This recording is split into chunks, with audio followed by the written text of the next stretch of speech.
संपूर्ण क्रांति। चलिए बच्चा लोग पढ़ना शुरू कीजिए। आप लोग संपूर्ण क्रांति कहे हुआ?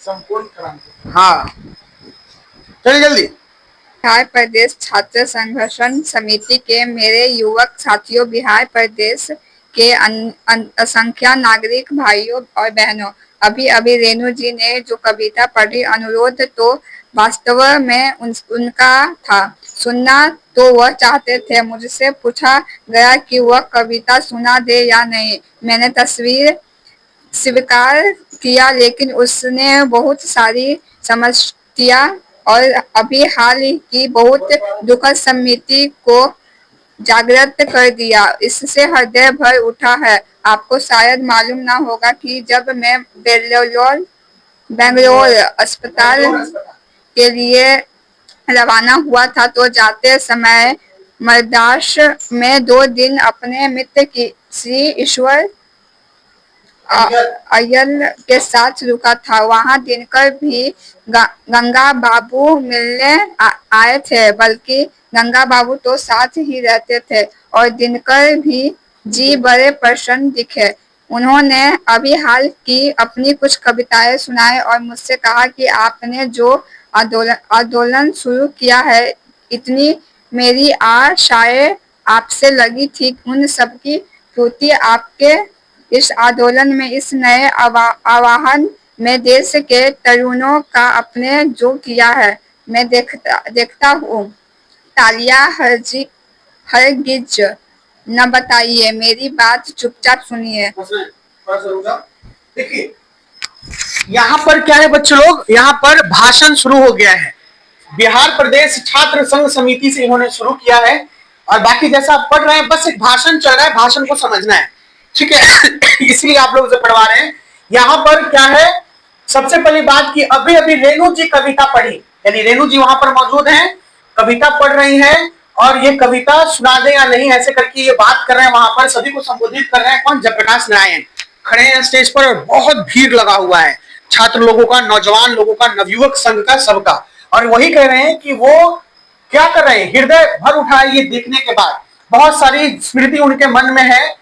जब वो शायद मालूम होगा कि जब वो बेल्लोर अस्पताल के लिए रवाना हुए थे, तो जाते समय मद्रास में 2 दिन अपने मित्र कौन है, श्री ईश्वर अय्यर और के साथ रुके थे, और वहां पर दिनकर जी गंगा बाबू में मिले थे। गंगा बाबू तो उनके साथ ही रहते थे। तो यहाँ पर है, इन बातों पे तालियां भी बजी, और उसके बाद जयप्रकाश नारायण कहते हैं कि नहीं नहीं, हरगिज नहीं, तालियां मत बजाइए, ठीक है ना, मेरी बात चुपचाप सुनिए, ये बात कर रहे हैं। चलिए अगला पैराग्राफ समझते जाइएगा ध्यान से। अब मेरे मुंह से आप हुंकार नहीं सुनेंगे, लेकिन जो कुछ विचार मैं आपसे कहूँगा वे विचार हुंकारों से भरे होंगे। क्रांतिकारी वे विचार होंगे जिन पर अमल करना आसान नहीं होगा। अमल करने के लिए बलिदान करना होगा, कष्ट सहना होगा, गोली और लाठियां का सामना करना होगा, जेलों को भरना होगा, जमीनों की कुकरियां होगी, यह सब होगा। यह क्रांति है मित्रों, और संपूर्ण क्रांति है। यह कोई विधानसभा के विघटन का नहीं आंदोलन नहीं है। वह तो एक मंजिल है जो रास्ते में है। दूर जाना है, दूर जाना है। जवाहरलाल नेहरू के शब्दों में, अभी न जाने कितने मीलों इस देश की जनता को जानना है, उस स्वराज्य को प्राप्त करने के लिए जिनके लिए देश के हजारों लाखों जवानों ने कुर्बानियां दी है, जिसके लिए सरदार भगत सिंह उनके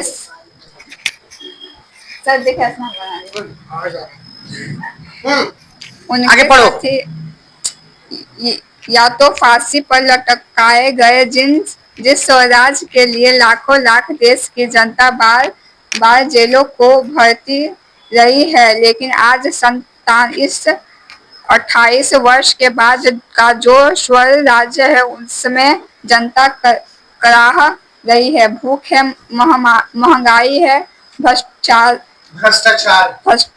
है, कोई काम नहीं जानता का निकलता है। बगैर रिश्वत दिए सरकारी दफ्तरों में, बैंकों में, हर जगह टिकट लेना है, उसमें जहां भी हो रिश्वत के बगैर काम नहीं जनता का होता है। हर प्रकार के अन्याय के नीचे जनता दब रही है। शिक्षा संस्थात भ्रष्ट हो रही है। हजारों नौजवानों का भविष्य अंधेरे में पड़ा हुआ है। जीवन उनका नष्ट हो रहा है। शिक्षा दी जाती है गुलामी की शिक्षा। शिक्षा बहुत बढ़िया, एक मिनट रुको। देखो यहाँ पर क्या कर रहे हैं जयप्रकाश नारायण, कि भ्रष्टाचार इतना चरम सीमा पर है कि वहां पर नौजवान युवकों को, नवयुवक संघों को बहुत ही मुश्किल झेलनी पड़ रही है। कोई काम बिना पैसे के नहीं होता है, इसी को भ्रष्टाचार करे। तो इसके लिए हमें आवाज उठानी है। हमारी कुर्किया हो जाएंगी। कुर्किया का मतलब क्या होता है? घर जब्त हो जाएगा, हमें जेल में ठूस दिया जाएगा, हमें लाठी डंडों से मारा जाएगा। इसके लिए हमें तैयार रहना है। पढ़वा। शिक्षा पर कार दर दर ठोकरे खाना नौकरी के लिए। नौकरियां मिलती ही नहीं। दिन पर दिन बेरोजगारी बढ़ती जाती है। गरीब की बेरोजगारी बढ़ती जाती है। गरीबी हटाओ के नारे जरूर लगेंगे, लेकिन गरीबी बढ़ी है पिछले वर्ष में। बहुत बढ़िया। गरीबी हटाओ का नारा किसने दिया था? है, मारेंगे ना। इंदिरा गांधी गरीबी हटाओ का नारा दी थी, इसलिए कह रहे हैं गरीबी हटाओ का नारा बिल्कुल लगेगा, लेकिन गरीबी नहीं हटेगा। समझ में आया? यहाँ पे क्या बात कही जा रही है कि गरीब लोगों को कोई नहीं देखने वाला है। जो बच्चे लोग हैं पढ़ लिख के दर दर भटक रहे हैं, उनको नौकरी नहीं मिल रही है। भ्रष्टाचार चरम सीमा पर है, और उसके बावजूद भी क्या गरीबी हटाओ का नारा लग रहा है, लेकिन गरीबी नहीं हट रही है। पिछले वर्ष से और बढ़ती चली जा रही है। चलिए आपकी बारी आई, पढ़िए। तो मित्रों, आज की स्थिति यह है, और इस स्थिति में वहाँ दिनकर जी ने कुछ हमें अपने शब्द सुनाए। बड़े हृदयग्राही क्या हृदयग्राही हृदयग्राही ठीक थे। है। और उसी रात जब विदा हुई, उसी रात को हमारे मित्र रामनाथ जी गोयंका इंडियन एक्सप्रेस के मालिक के घर पर वह मेहमान थे। रात को दिल का दौरा पड़ा। 3 मिनट में उनको अस्पताल पहुंचाया गोयंका जी ने 3 मिनट में क्या लिखा है? विलिंगडन नर्सिंग होम शायद उसे कहते हैं। सारा इंतजाम था वहां पर। पटना का अस्पताल तो पता नहीं 3 मिनट में भी तैयार 3 घंटे में भी तैयार ना हो पाता। हाँ, 3 घंटे में भी तैयार ना हो पाता। तब सभी डॉक्टर सब तरह के औजार लेकर तैयार थे, लेकिन दिनकर जी का हाथ फिर से जिंदा नहीं हो पाया। उसी रात उनका निधन हो गया। ऐसी चोट लगी उनकी यह कविता सुनके उनका वह सुंदर सौम्य जो सीरा चेहरा याद आ गया। आज लगता है हमारे 2 मित्रों की कितनी कमी है। आज भाई बेनीपुरी जी होते हैं, उनकी लेखनी में जो ताकत थी, आज के जुलूस का, आज की इस सभा का जो वर्णन वो देते हैं, एक बार में एक शब्द में अंगार होते हैं। आज दिनकर जी जो कविता लिखते हैं, नए भारत के नवनिर्माण के लिए, जो देश के युवकों और छात्रों और देश के साधारण व्यक्तियों, नर और नारियों के द्वारा आज से हो रहा है शुरू। प्रारंभ हो गया है। वो कविता शायद इस नवी क्रांति का एक अमर साहित्य बन जाती, लेकिन आज दोनों ही नहीं है। ना दिनकर जी है, ना बेनीपुर जी। बहुत बढ़िया, रुक जाओ। देखो यहाँ पर कुछ अपने दृश्य को जयप्रकाश नारायण जी सभी लोगों के बीच में ये बयां कर रहे हैं कि एक दिन वह कहाँ गए थे, वहां दिनकर जी के कुछ हम अपने शब्द सुनाए। वो हृदयग्राही थे, यानी बहुत हृदय में बसने वाले थे। हृदयग्राही का मतलब वह ऐसे इंसान थे कि हृदय में बस जाते हैं। और उसी रात जब विदा हुए तो मित्र हमारे थे रामनाथ जी गोयनका, इंडियन एक्सप्रेस के मालिक हैं, वो घर पर मेहमान थे। और उसी रात दिल का दौरा पड़ा किनको, दिनकर जी को। रामनाथ गोयनका जी ने जल्दी से अस्पताल लेके गए। अस्पताल का नाम विलिंगडन नर्सिंग होम होगा शायद। पटना में अगर रहते तो 3 घंटे में भी पूरा तैयारी नहीं हो पाता, लेकिन वहां गए और हार्ट उनका क्या हो गया, फिर से दोबारा काम नहीं किया, हार्ट फेल हो गया और उसी दिन दिनकर जी चले गए। ठीक है, ये बात यहाँ पर कर रहे हैं, थोड़े अपने पिछले बातों को याद कर रहे हैं कि अगर कुछ लोग होते जैसे बेनीपुरी जी, तो उनके लिखने में इतनी जान थी कि क्रांतिकारी का एक नया रूप वो दे देते, नवीन क्रांति का एक अमर साहित्य बन जाती। ठीक है ना, बहुत सारे आप लोगों को भी इसी तरीके से अब काम करना है। ठीक है, आगे आगे पढ़िए। तो मित्रों ये समृद्धियां जगी है और इनका भार हते पर है। मैं तो थक गया हूँ, लेकिन आज बड़ी भारी जिम्मेदारी हमारे कंधों पर आई है और मैंने इस जिम्मेदारी को अपनी तरफ से मांग करके नहीं लिया है। तरुणों से छात्रों से बराबर कहता रहा हूँ। जब पहला हमने आह्वान किया था यूथ फॉर डेमोक्रेसी का लोकतंत्र में युवाओं का क्या रोल है, यह हमने जो बताया था उसने लिखा था और उसके बाद बराबर कहता रहा हूँ। संचालन समिति में बहस करता रहा हूँ। हम बूढ़े हो गए, हमारी सलाह ले लीजिए। हम दूसरी पीढ़ी के हो गए, अब नई पीढ़ी के लोग हैं। आप नई पीढ़ी के लोग हैं। देश का भविष्य आपके हाथों में है। उत्साह है आपके अंदर, शक्ति है आपके अंदर, जवानी है आपके अंदर। आप नेता बनिए। हम आपको मैं आपको सलाह दूंगा। तो छात्रों ने कहा, जयप्रकाश जी मार्गदर्शन से काम नहीं चलेगा। मैंने उनके ग्राहक को स्वीकार करते समय मैंने अनुभव किया उनकी अयोग्यता का और नम्रता पूर्वक यह स्वीकार किया। परंतु छात्रों से भी आप सबसे भी यह अनुरोध है कि नाम के लिए मुझे नेता नहीं बनना है। मुझे सामने खड़ा करके और कोई हमें डिकेट करे पीछे से कि यह क्या करना है। जयप्रकाश नारायण तुमने तो इस नेतृत्व को कर मैं छोड़ देना चाहूंगा। मैं सबकी सलाह लूंगा। तालियां नहीं, बात सुनिए, बात समझिए, सबकी बात सुनूंगा। छात्रों की बात जितना भी ज्यादा होगा, जितना भी समय मेरे पास होगा, उनसे बहस करूंगा, समझूंगा और अधिक से अधिक उनकी बात में स्वीकार करूंगा।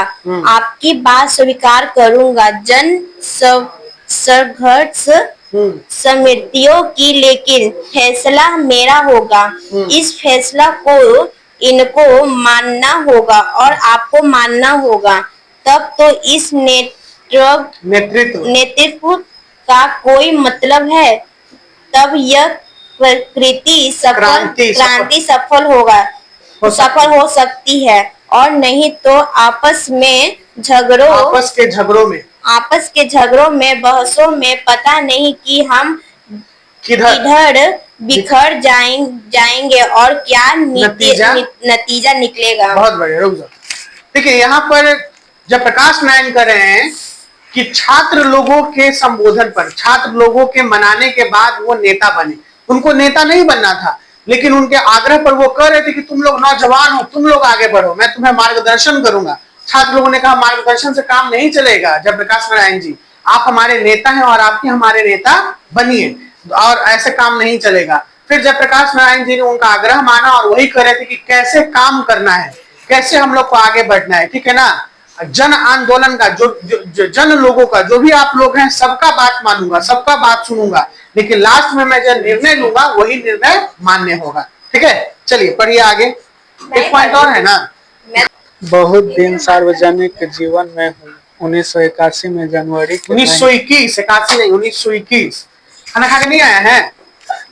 1921, चलो ठीक है। 1921 में जनवरी के नहीं, वो महीने लगा। में इस पटना कॉलेज में ISC के विद्यार्थी, कॉलेज या ठीक है, कॉलेज सब ठीक है, ठीक है, कोई बात नहीं, ठीक, हाँ। हिंदी में कॉलेज बोलते हैं। ISC का विद्यार्थी था। हमारे साथ हमारे निकट में साथी थे, वे सब छात्रवृत्ति पाने वाले थे। मुझे भी छात्रवृत्ति मिली थी। सब अव्वल दर्जे के क्रीम थे उस समय के विद्यार्थी में, और हम सबने एक साथ गांधी जी के आह्वान पर असहयोग किया। असहयोग आंदोलन, हाँ वही। ठीक है, आगे पढ़ो। असहयोग करने के बाद करीब 1.5 वर्ष यूं ही मेरे जीवन बीता।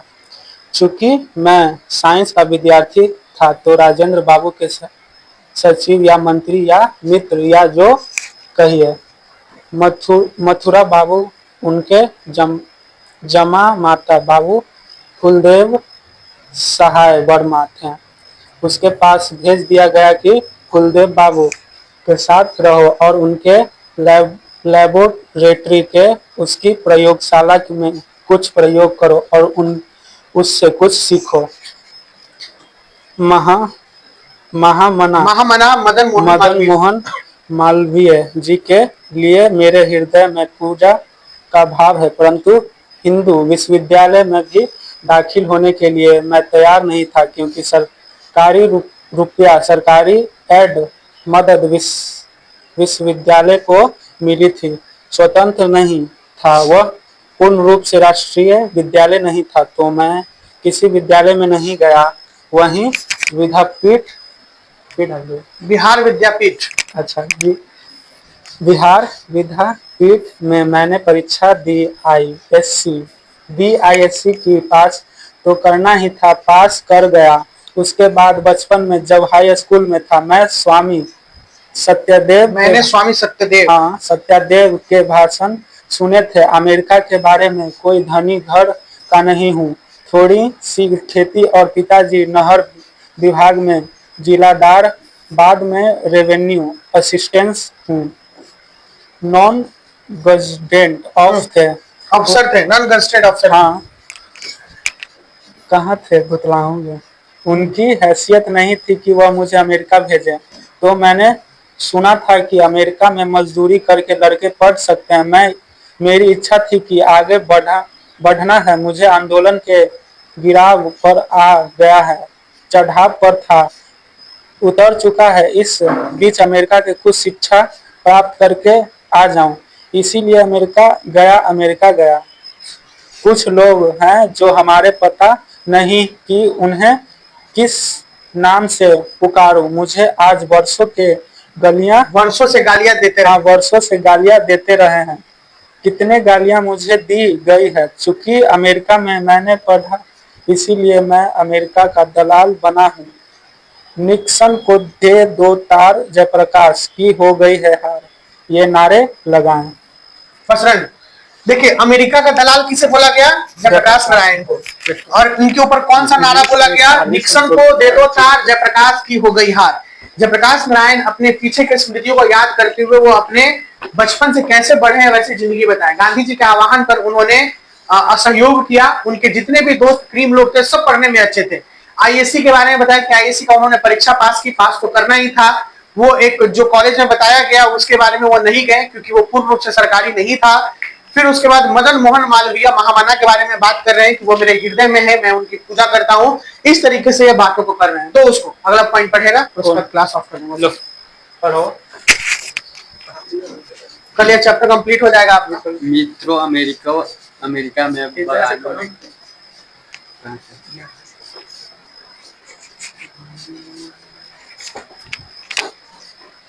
काम किया, कारखानों में काम किया, लोहे के कारखानों में जहां जानवर मारे जाते हैं उन कारखानों में काम किया। जब यूनिवर्सिटी में पढ़ता था छुट्टियों में काम करके इतना कमा लेता था कि कुछ खाना हम 3-4 विद्यार्थी मिलकर पकाते थे और सस्ते में हम लोग खा पी लेते थे। एक पटरी में कई आदमी मिलकर रह लेते थे, रुपया बचा लेते थे कुछ कपड़े खरीदने, कुछ फीस के लिए और बाकी हर दिन रविवार को भी छुट्टियां नहीं। 1 घंटा रेस्टोरेंट और होटल में या 2 बर्तन धोया या वेटर का काम किया तो शाम को रात का खाना मिल गया, दिन का खाना मिल गया। किराया कहाँ से मकान का हमको या बराबर 2-3 लड़के कितने वर्ष चारपाई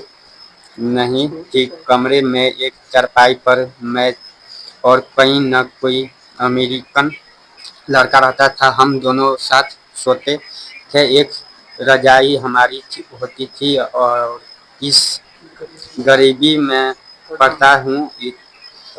इतवार के दिन या कुछ और टाइम में यह जो होटल का काम है उसके छोड़ करके जूते साफ करके काम साइन पार्लर में उससे लेकर कमोड साफ करके काम होटल में करता था। वहाँ जब BA पास कर लिया, स्कॉलरशिप मिल गई। 3 महीने के बाद असिस्टेंस हो गया। डिपार्टमेंट का ट्यूटोरियल क्लास लेने लगा तो कुछ आराम से रहा। इस बीच में इन लोगों से पूछिए, मेरा इतिहास ये जानते हैं और जानकर भी मुझे गालियां देते हैं। बस देखिए, ये लाइन जो है ना ये दिल को छू जाएगा। ठीक है, जयप्रकाश नारायण जी कितना संघर्ष किया अमेरिका में, इसके बारे में बात है। यानी कि वो अमेरिका पढ़ने के लिए गए तो वो अपने दम पे गए थे। उन्होंने सोचा कि मैं काम कर लूंगा, मैं मेहनत कर लूंगा। मेहनत के लिए उन्होंने जैसे वहां गए तो 4-4 बच्चे एक एक कमरे में रहते थे, फिर 2 बच्चे एक कमरे में रहने लगे। अमेरिका इनको अपना कम्बल खुद लेना पड़ता था ओढ़ने के लिए। यहाँ तक कि ये क्या किए, होटल के रेस्तरां में काम किए, ऑड टाइम में, संडे को भी इनको छुट्टी नहीं मिलती थी। पढ़ाई के साथ साथ अलग समय में काम करना। शू पार्लर मतलब जूता पॉलिश किए शू पार्लर में। यहाँ तक कि कम्बोर्ड साफ किए होटल का। कम्बोर्ड यानी लैट्रिन समझते हो, वहां पर बैठने वाला लैट्रिन होता है इसे, ठीक है ना, यानी सीट वाला, उसको कम्बोर्ड कहते हैं। अब तो यहाँ पर भी सबको घर में लगने लगा है। तो कम्बोर्ड साफ किए होटलों में, क्या प्लेट धोए, ठीक है, उसके बाद जूता साफ किए। इतना मेहनत किए तब जाके वो BA पास किया, स्कॉलरशिप मिली, बच्चे लोग को ट्यूटोरियल देने लगे तो थोड़ी सी कंडीशन ठीक हुई। तो यही संघर्ष कहलाता है। शुरुआती जीवन संघर्ष वाला होता है, लेकिन धीरे धीरे संघर्ष को जीतते हुए आगे की तरफ बढ़ते हैं तो वो सफल इंसान बनता है। तो आज के सेशन को यहीं पे रोकेंगे। अगले क्लास में यानी कल वाले में हम लोग ये चैप्टर को कंप्लीट कर देंगे बच्चा लोग, ठीक है। अब उम्मीद है ज्यादा नहीं बचा हुआ होगा, 3 पेज है। आप लोग एक एक पैराग्राफ ही पढ़े हैं तो लंबा है, लेकिन कल खत्म हो जाएगा। आप लोग एक एक पैराग्राफ पढ़े हैं तो तुम लोग कल पर 2-2 पैराग्राफ पढ़ोगे और ये लोग एक एक पैराग्राफ चैप्टर खत्म हो जाएगा। Bye bye, take care, see you soon. हम लोग